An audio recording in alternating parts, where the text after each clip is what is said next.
Un château en ruine. Dans le sud. Dans le sud. De la France, of the France. Yeah. Et dans la vraie vie, tu es qui? Je le dirai pas. Non, je le dirai pas, c'est secret. Dans la vraie vie, je m'appelle Amandine. Et voilà, et j'ai fini mes études en art au mois de juin. Et là, actuellement, je travaille à et je suis très contente d'y travailler parce que c'est chouette et que je suis une grande fan de Voilà, je l'ai dit. Tu vas avoir plein de fans. Je sais pas si je vais avoir plein de fans, mais en tout cas, si j'en ai, je les chérirai très très fort. Eh bien, merci. Mais de rien. Au revoir. Au revoir. Si tu suis les aventures de la Fungisoft depuis le début, tu as déjà dû me voir dans Lost Level, dans le rôle de Ted Chirok le hacker. Eh bien, dans Noob, bien que j'ai le même nom, le personnage n'a pas vraiment la même personnalité. Alors le personnage d'Arthéon, eh bien c'est un guerrier tout simplement, chef de la guilde Noob.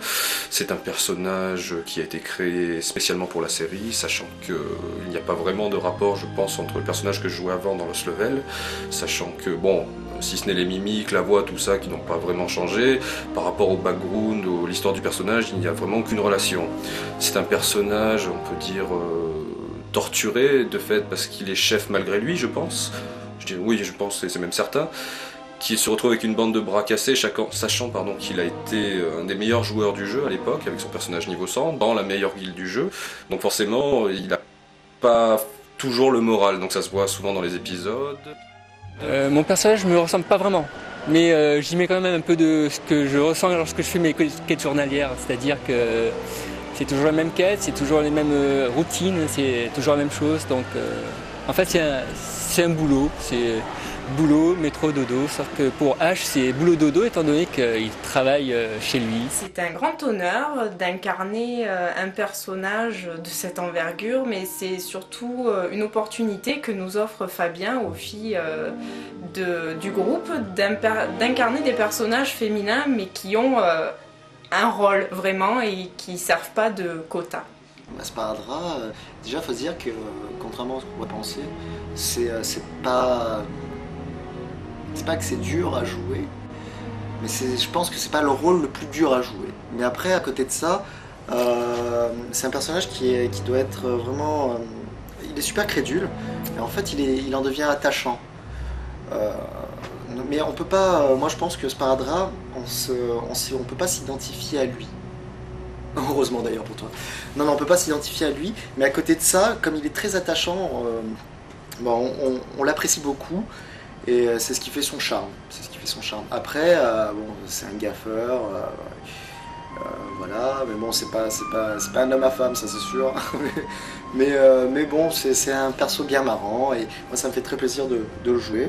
Et puis c'est vrai que même si c'est pas un rôle très très dur à jouer, il y a quand même une évolution dans le jeu de Sparadrap en fait, qu'on peut voir entre le premier épisode et le 22e de la première saison. On peut voir nettement que Sparadrap, c'est pas que c'est plus du tout le même, mais il n'est pas joué pareil, c'est plus pareil. Donc au bout de 22 épisodes, on commence à comprendre et à cerner un peu le personnage. Voilà, donc à mon avis, le Sparadrap qui apparaît à la fin de la saison, qui apparaît d'ailleurs tout le long de la deuxième partie de saison de Noob, je pense que ce sera le Sparadrap que je vais garder pendant toute la série. En fait, moi je ne joue pas à WoW, je ne joue pas aux jeux en ligne, pas de manière officielle on va dire, et j'ai vraiment beaucoup appris de regarder comment se passait un raid, de regarder les autres jouer. C'est vrai que je me suis inspirée beaucoup en fait de tout ce qui me déplaisait en fait dans ce jeu pour vraiment le mettre en avant et essayer de montrer les bons côtés. Et c'est vrai que je me suis dit voilà, quand on voit comment ils recrutent dans les guildes, en fait j'ai repris ça en l'exagérant et en essayant de le montrer. Non, oui, ouais. J'ai pas forcément pensé à Xena, mais c'est vrai que ça peut être, ça peut être un peu comparé, ça peut être comparé à Xena, ouais, on peut dire ça. Sinon après, tous les personnages aussi de dessins animés ou qui ont un caractère assez hargneux, je sais pas, je pense là d'un coup, ça me vient à l'esprit, il y a le personnage d'Aska dans Evangelion qui a assez grande gueule et qui est assez dur, donc voilà, des personnages un un peu péchu. Par contre, ce qui est vrai, c'est que quand je joue mon guerrier, je suis à 1000 lieues, je pense, de ce qu'on pourrait penser d'être un guerrier. Par exemple, Golgotha interpréterait mieux le guerrier pur et dur que moi. C'est ça qui, je joue sur ce côté décalé, calme. Bon, il pète des câbles quand il en peut plus, mais en général, il est calme, il est posé, il essaye de comprendre, il est réfléchi dans ce qu'il fait. C'est pas juste un gros bœuf avec une armure et une épée.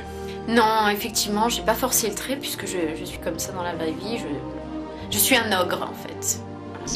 Et bien voilà, nous sommes en direct de Toulon pour un shooting de photos en vue d'un futur projet, mais là nous ne pouvons pas vous en dire plus.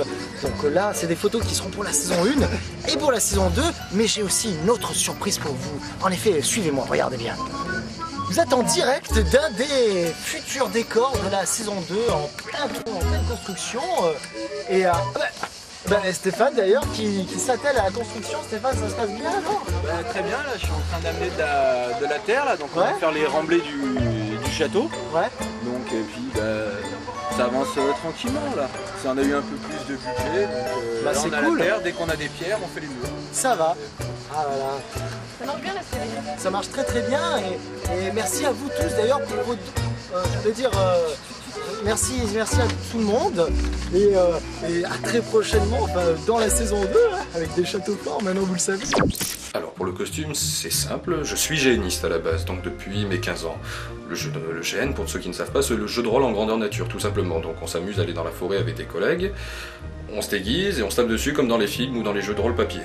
Bref, je suis arrivé au tout début de la série avec des bribes de mes anciens costumes de GN, sachant que j'avais un peu forci entre temps, il y avait des trucs que je pouvais plus mettre. Donc j'ai pris ma cotte de maille, j'ai pris un truc noir que j'ai foutu par-dessus, on a rajouté, on a rafistolé pour que ça fasse un peu Heroic Fantasy. Bon, le costume était un peu pauvre en lui-même, c'était moi qui l'avais cousu, il était tout fracassé, donc il a tenu une partie de la saison 1. Alors le costume d'Omega Zell, c'est très simple, c'est le costume de Zell Leblanc de la saison 3 de Lost Level. J'ai enlevé la casquette par respect pour le travail de Fabien Fournier, mais sinon c'est vraiment le même. Alors il est composé de quoi? D'un t-shirt blanc auquel j'ai coupé les manches et ensuite j'ai brodé une croix noire dessus, d'une cape Shinigami de Bleach et de mes chaussures de hand de la saison 2001-2002.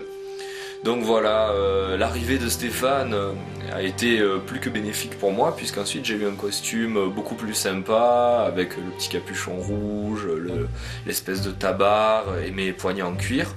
Restait toujours les vieilles caterpillars que j'avais volées à Fabien.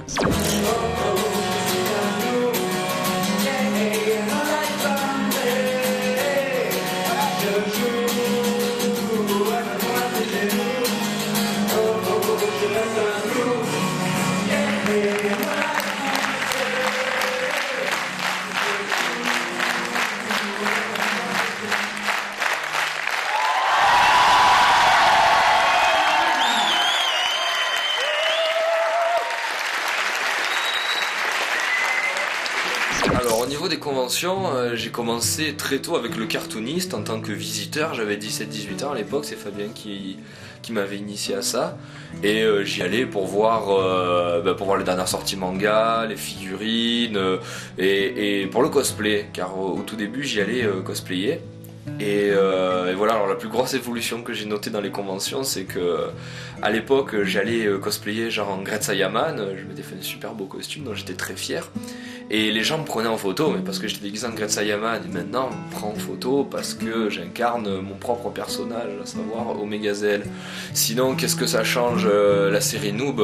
C'est énorme, car à l'époque de Lost Level, en fait, les gens venaient parce que c'était les copains de membres du staff, ou alors ils passaient, ils nous disaient c'est pas mal ce que vous faites, puis ils se barraient.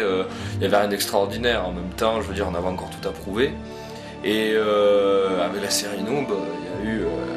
on n'y croyait pas, franchement les premières conventions on n'y croyait pas du tout, les gens qui se sont mobilisés, qui prenaient les photos, qui demandaient les dédicaces. Alors nous on avait vu les séries comme Flanders Company et Nerds le faire et on s'est pas imaginé une seule seconde, bien qu'on allait diffuser sur la même chaîne, qu'on allait faire pareil, et quand c'est arrivé, c'est dur de s'y habituer quoi.